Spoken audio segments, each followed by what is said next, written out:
hapon sa atong tanan, no? Welcome sa ato ang midweek service. So, although wala ta nagkatigong, pero nangita gyapon tagway para padayon ta magasimba sa tubig na Dios. So, tungod ani social media, no, nga makakonect gyapon ta sa matag usa aron magasimba ta sa tubig na Dios. So, alang sa to pagsugod atong ihanda mato kasing-kasing ug atong unahon na ug ato ang simbahan na tubig na Dios karon na hapon.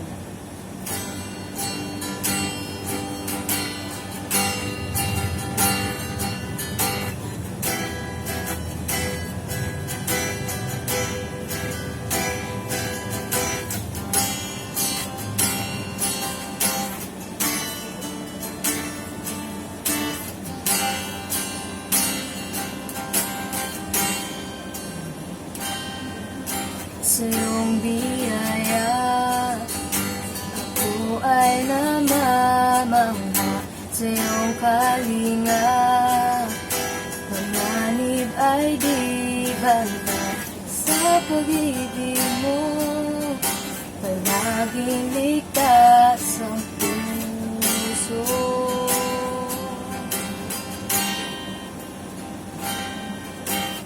Mangusap ka, lingkod mo'y nakikinig. Sa ingay man, bulong mo'y natatangi. Pag-asa'y ikaw, sa iyong puso ko'y tatay.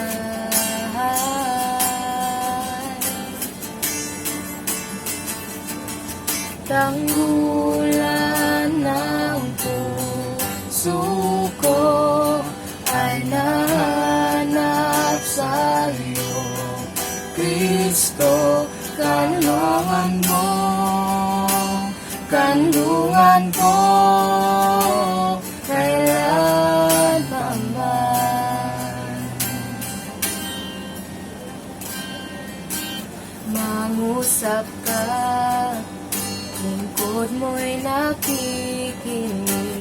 Sa ingay man, bulong mo'y natatangi. Pag-asa'y ikaw, sa iyong puso ko'y tatano.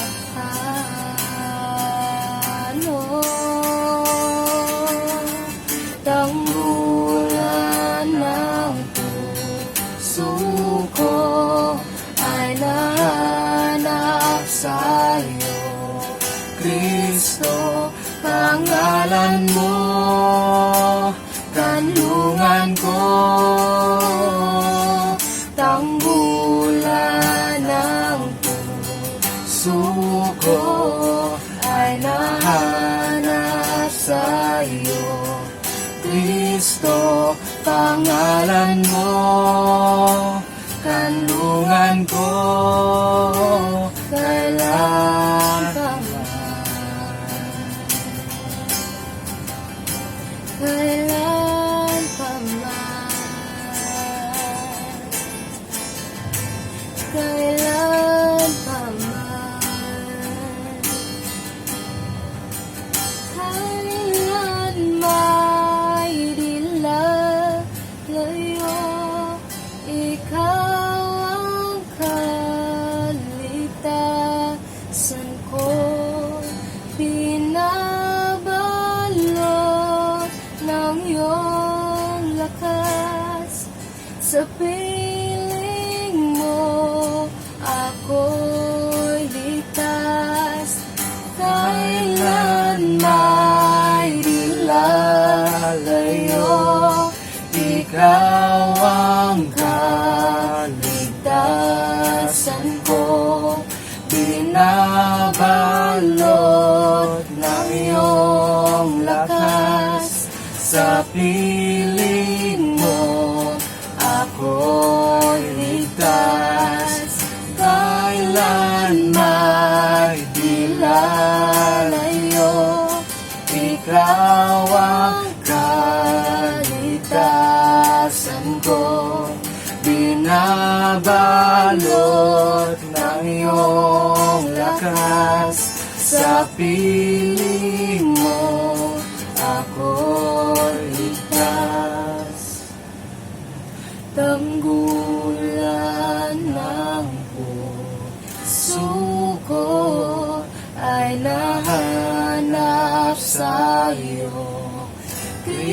Kristo, pangalan mo, kanlungan ko,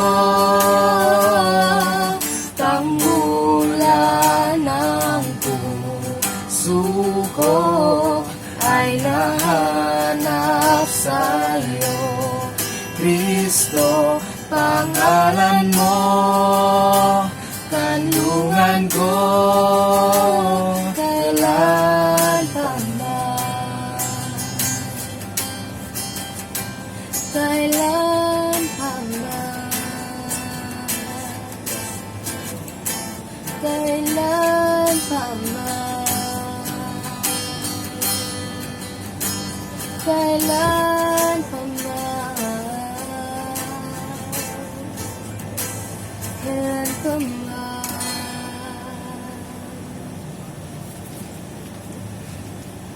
In Psalms chapter 100 verse 1 to 2, make a joyful noise unto the Lord, all ye lands. Serve the Lord with gladness, come before His presence with singing. Amen. Amen. Hallelujah. Pagkadaig ko na tutumbuhin na Diyos mga igsuron kang Amen. hapuna. Awitan na to siya sa tibok kang kasing-kasing marahuna. Amen. Hallelujah. Amen.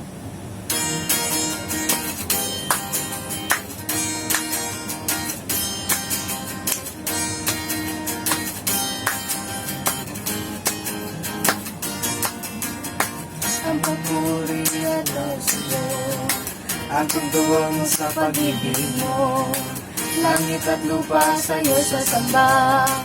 O Diyos, purihin ka, dakila kang talaga.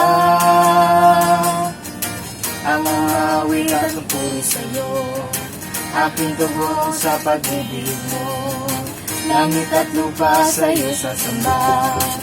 O Diyos, purihin ka, dakila kang talaga. Ikaw ang hinahanap ko sa buhay kong ito. Pag wala ka ay di makontento tuwing sumasamba sa'yo. Sagad-sagaran ng kasiyahan, tunay na nadarama ko.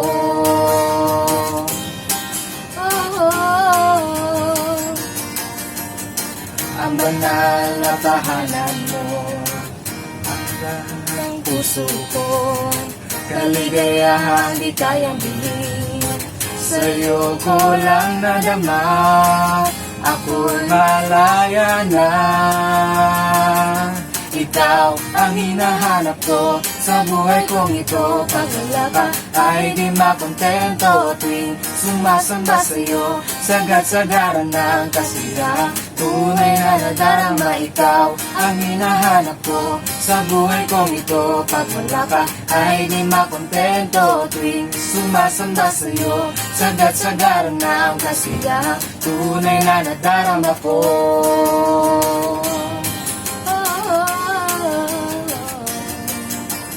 Buhay ko nang purihin ka, ang buhay ko nang sa'yo'y sumamba. Wala na ngang nanaisin pa, kundi pasalamatan ka. Buhay ko na purihin ka, buhay ko nang sa'yo'y sumamba. Wala na ngang nanaisin pa, kundi pasalamatan ka. Salamat, salamat, O Jesus, sa pag-ibig mo. Walang ibang nagmahal sa akin na katulad mo. Salamat, salamat, O Jesus, sa pag-ibig mo. Ako'y magsasaya sa piling mo. Ako'y magsasaya sa piling mo. Ako'y masasaya sa piling mo. Amen. Hallelujah. Hallelujah, Jesus.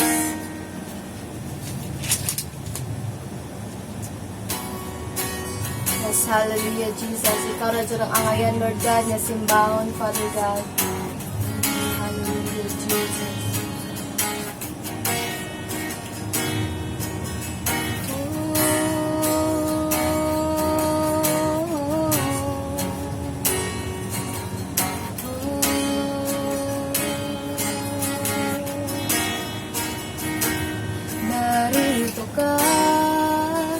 sa kalagitnaan, sinasamba, sinasamba.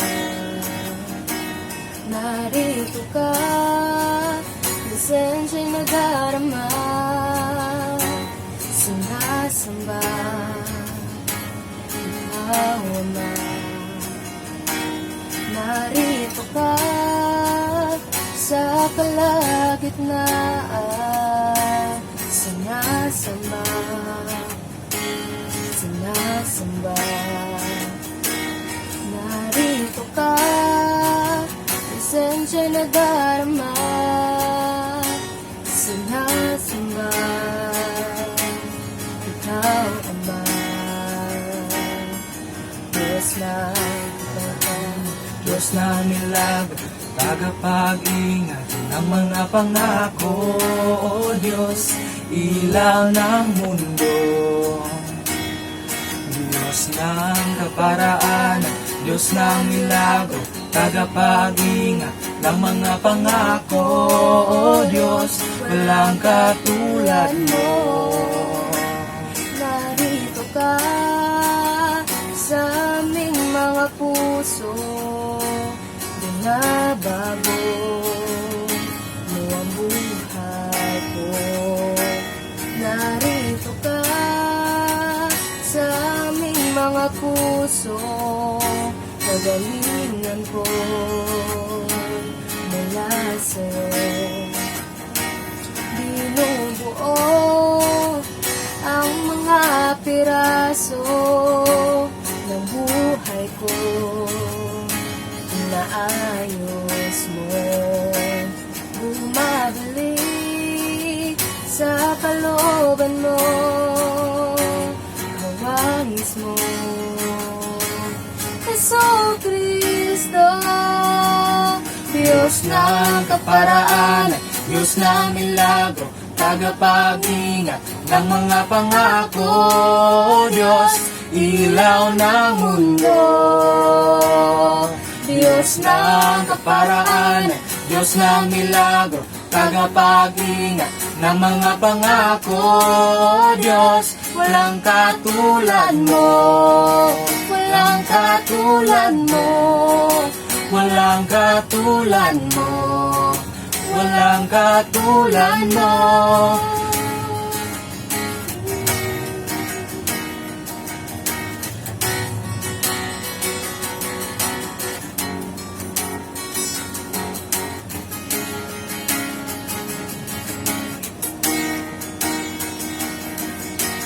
Di ko man makita, ika'y kumikilos. Di ko man madama, ika'y kumikilos. Kailan may di ka hihinto, kailan may di ka susuko. Di ko man makita, ika'y kumikilos. Di ko man madama, ika'y kumikilos. Kailan may di ka hihinto, kailan may di ka susuko. Di ko man makita, ika'y kumikilos. Di ko man madama, ika'y kumikilos. Kailan may di ka hihinto, kailan may di ka susuko.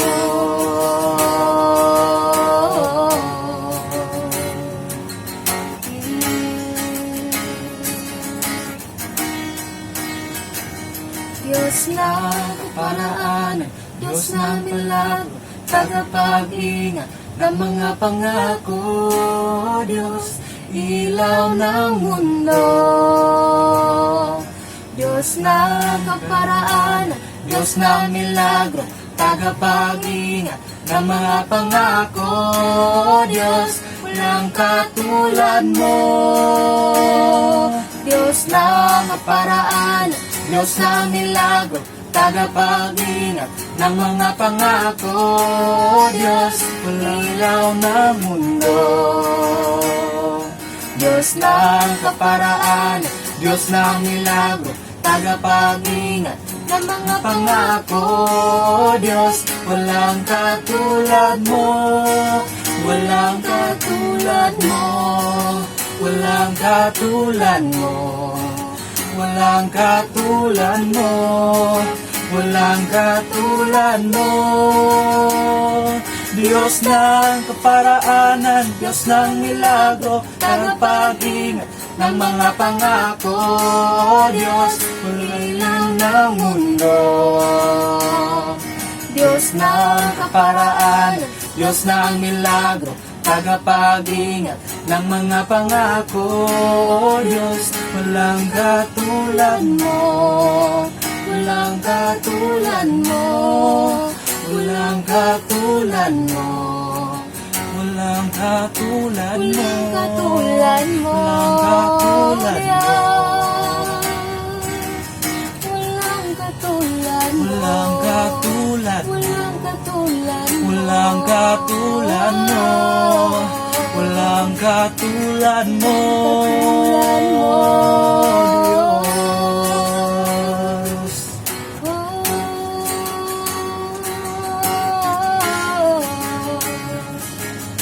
Walang katulad mo. Oh Diyos, purihin ka. Diyos ng paraan, Diyos ng milagro, tagapag-ingat ng mga pangako. Diyos, ilaw ng mundo. Diyos ng paraan, Diyos ng milagro, tagapag-ingat ng mga pangako. Diyos, walang katulad mo. Yes, hallelujah, Jesus. Walang katulad mo, Father God. Ikaw ang Diyos, Lord God, nagamhanan, Lord God. Yes, hallelujah, Jesus. Naangay na mo nga daigong, Lord God. Simbahon, Father God. I will bring you back all the glory, honor, and thanksgiving. In Jesus' name I pray. Amen. Mayong hapon sa tanan and welcome sa atong midweek online service. So last week we are reminded it was a God's alarm on our commitment to Him. And this afternoon I want to talk to you about fighter fighting. So when we say fighter, it is the one that fights. So dili na to matawag nga fighter ka kung wala kay fight nga ginaatubang sa imong kinabuhi. As well as kay Manny Pacquiao, dili na to maingon nga fighter siya sa larangan sa boxing kung wala siya misabak sa boxing. In the Bible, si David bisan sa iyang kabata, di na to siya maingon nga fighter siya kung wala niya gisugod or wala siya milaban kay Goliath. And as well as sa imuha nga naminaw karon, kung naa kay battle nga ginaatubang karon, kung isa man ka sa nag-positive sa COVID-19, kung frontliner man ka or naa ka sa government, kung naa kay giatubang nga battle, again, you are a fighter. And fighter, fighting. So, before anything else, mag-pray sa atong duulo na atong buhi nga Dios. Our most gracious, kind, loving Heavenly Father, Lord, we thank you for this wonderful day nga gihatag ka namo, Father. Thank you for the gift of life, Father God. Even, Lord God, we are experiencing this crisis, Lord. Nagpasalamat kami diha kanimo sa imuhang gugma ka namo, Lord God, na walay paglubad, Father. Thank you sa freedom, Lord, that we could still worship you and hear your words pinaagi sa online services, Lord God. And I humbly offer my life diha kanimo, Father God. I pray that you will use me, Lord God, to share your words this afternoon, Father God. Thank you for everything. In Jesus' name I pray. Amen.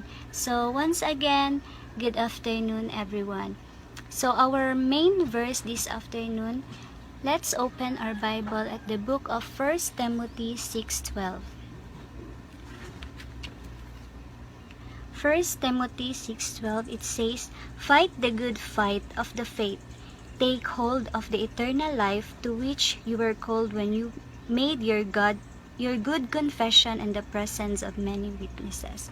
So it was stated there that being a Christian, we should fight the good fight of the faith. So gitudloan ta sa Ginoo nga, we should fight the good fight of the faith. So let's talk first about the faith before the fighting. So in Hebrews 11:1, Now, faith is confidence in what we hope for and assurance about what we do not see. So, it was clearly stated po na ang pagtuo nato is dili lang nato ma-base sa mga butang nga ato nakita sa atong naked eye, but even sa mga butang nga wala nato nakita, but still we believe on it. Nagalaom ta ani. Like for example, ang atong pag-ila din kang Jesus. Even na wala nato siya nakita, but still we believe on Him. Gidawat nato siya as our personal na Savior. Pasulod nato siya sa atong kasing-kasing. Even wala nato siya nakita sa atong mga mata, but we believe on Him. So furthermore, faith, it is not about the personal trust you have in the Lord when your needs met or your prayers being answered. So dili ang basihan sa pagtuo is kay gitubag ang imong prayers or imong mga panginahanglan every day, but it really means everything that we believe as a disciple of Christ. He means everything. He means Christianity. And that means that there is a fight that comes of being a Christian. The faith in the gospel gives us peace with God. Tinuod siya nga, kung natay pagtuod, kung grabe ang atong faith din sa Ginoo, even sa mga trials, mga struggles nga atong na-experience is, dili na nato na siya mamalayan because na atong pagtuod din sa Ginoo. But it makes us an enemy of this world and the god of this world, Satan. Jesus prayed in John 17:14, I have given them your word, and the word has hated them, for they are not of the world anymore, and that I am of the world. No, so wala giingon nga they love the word, but they hated the word. Some people think that if you love Jesus, you'll never have any trouble at all. That if you love the Lord, you will not experience persecution. Well, that's true that even Apostle Paul, apostle na gani na siya, did love the Lord. Yet, he had nothing but trouble in his entire life. No, ingon ani na siya, sa grabe ang ilahang connection kay Jesus. Imbis nga favor ang naa sa ila because duol kay sila kay Jesus.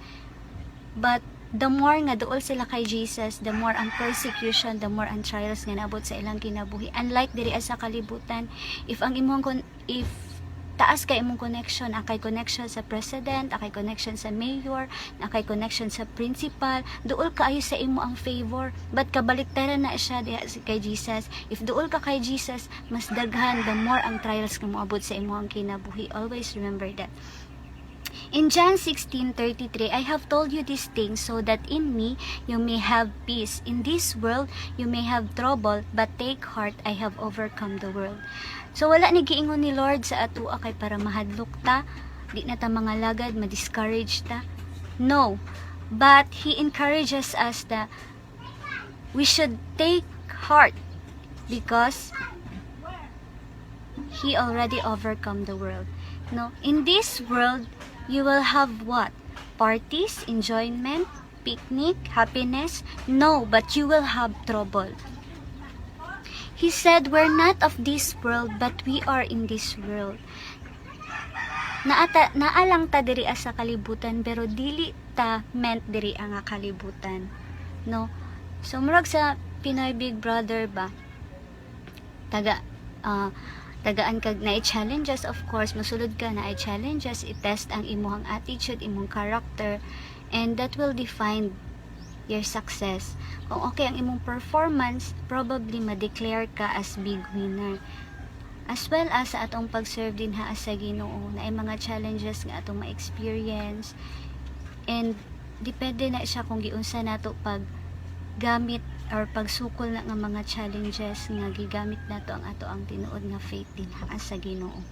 So taliwala sa challenges and trials nga atong na-experience, He also added this na take heart, be of a good cheer, fighting, for Jesus already overcome the world.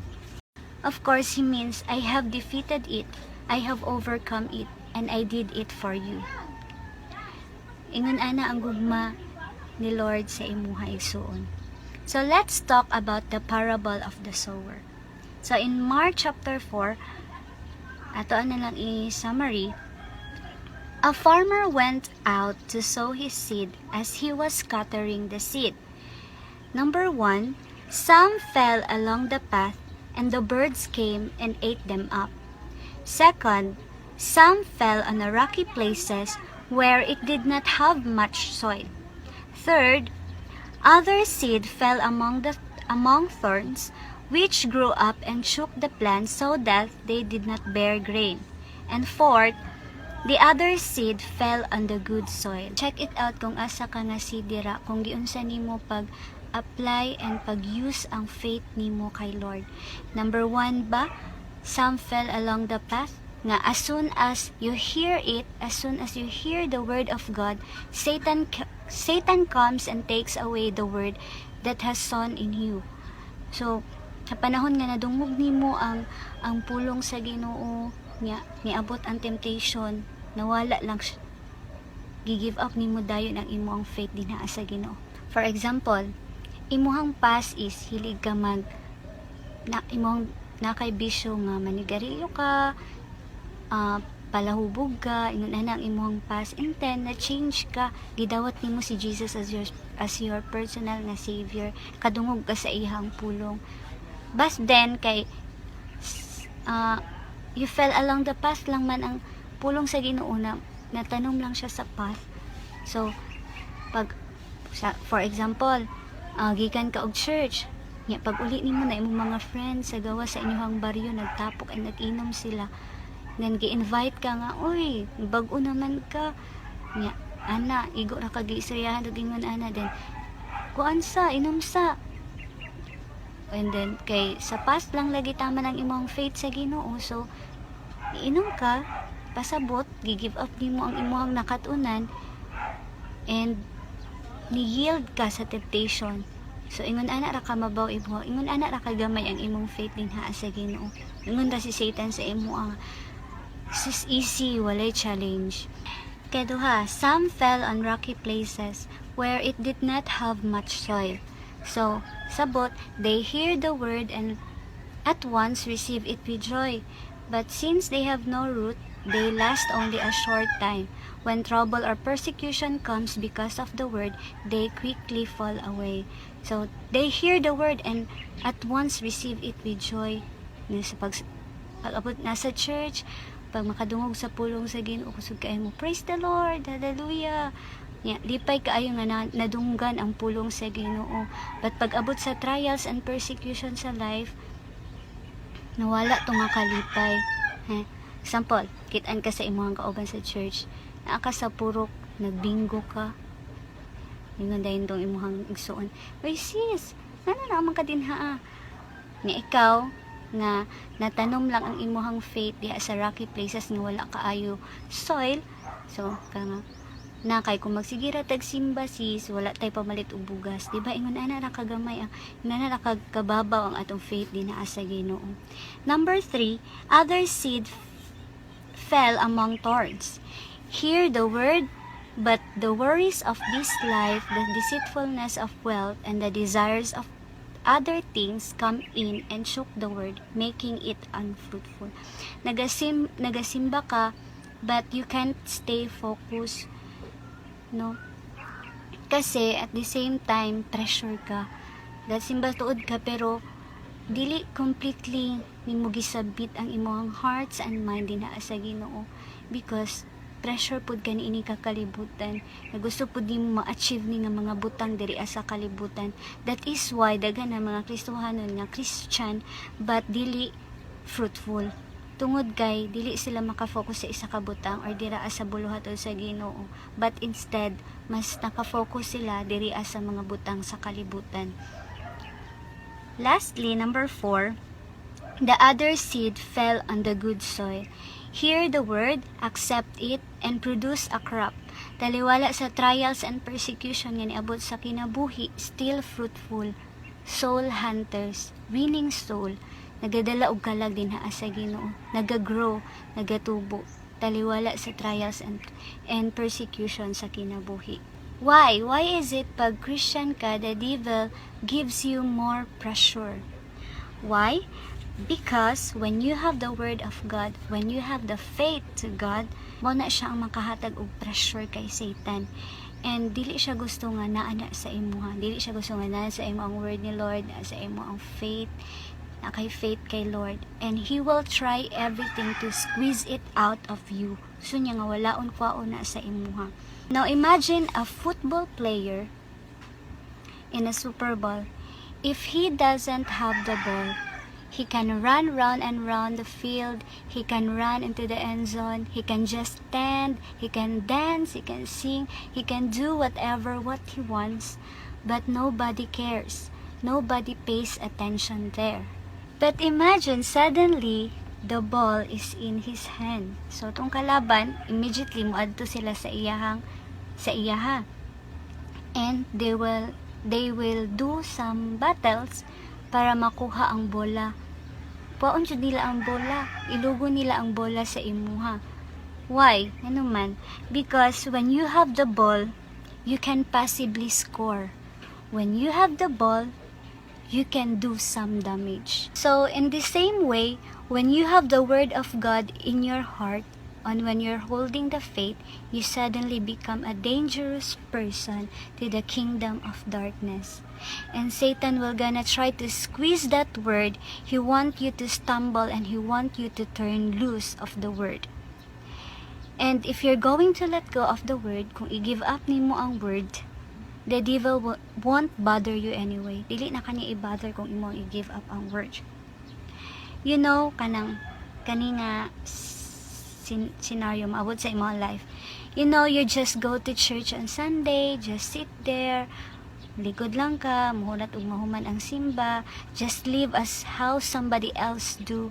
Don't really get involved in the activities and did not apply the words. Well, the devil will kinda says, I will not going to bother you because you're not really bothering me. Ingon ana ra kakaloko si Satan sa imuha. Have you ever experienced this? Kanang perminti ka susulan ni Satan, ginasusulan ang imuhang mind nga your faith doesn't working, you're wasting your time, you're not worthy to be used by God. None of these things really matter. Nganong mag-effort man ka sa pag-serve. Ka-experience mo anak nga gina-insert na ni Satan sa imo nga i-discourage jud gani niya. Why? Because if it wasn't working, kung wala nag-work ang faith nimo dinaa sa Ginoo, dili siya mo encourage sa imuha nga mo quit ka. But because it's working, pasabot your faith is putting pressure to him, kay Satan. So pressure kay siya sa imong faith. So the very fact that Satan tells you your faith doesn't working, that's a positive proof that your faith is really working. Always remember that nga kung gina-insertan og mga negative thoughts ang imuhang mind, pasabot, you are working. Your faith is working. So in the conclusion, fight the good fight of the faith. That's not only means being faithful to God in good times, but it also describes the struggle that we experience every day when we take God and His Word and stand upon His promises. Faith requires diligence in your life until the end, until what we hope for becomes a reality. And also, faith and patience to inherit the promise, because not everything from God happens instantly. Always remember, brothers and sisters in Christ, that there is always a fight to living by faith. That Christian life is not that easy. But remember that you are not fighting alone. God is with us. May God bless us His word. Keep safe always and God bless.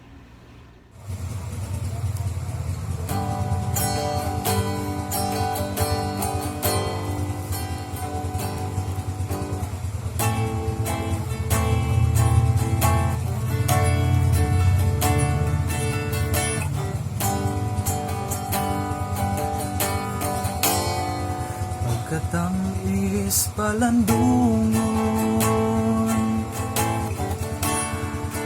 ang gugma sa Diyos. Pagkatamis palandungon ang gugma sa Diyos.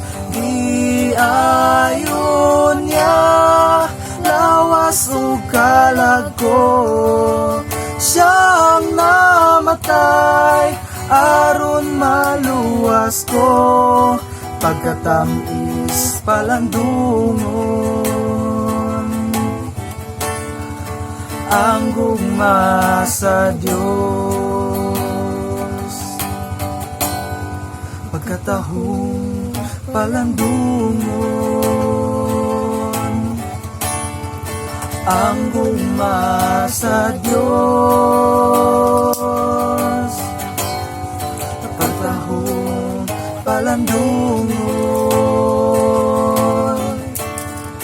Ang gugma sa Diyos, di ayon niya lawas ug kalag ko, siyang namatay aron maluwas ko, pagkatamis palandungon. Ang gugma sa Diyos, di ayon niya lawas ug kalag ko, siyang namatay aron maluwas ko, pagkatamis palandungon. Ang gugma sa Diyos, pagkatamis palandungon. Ang gugma sa Diyos.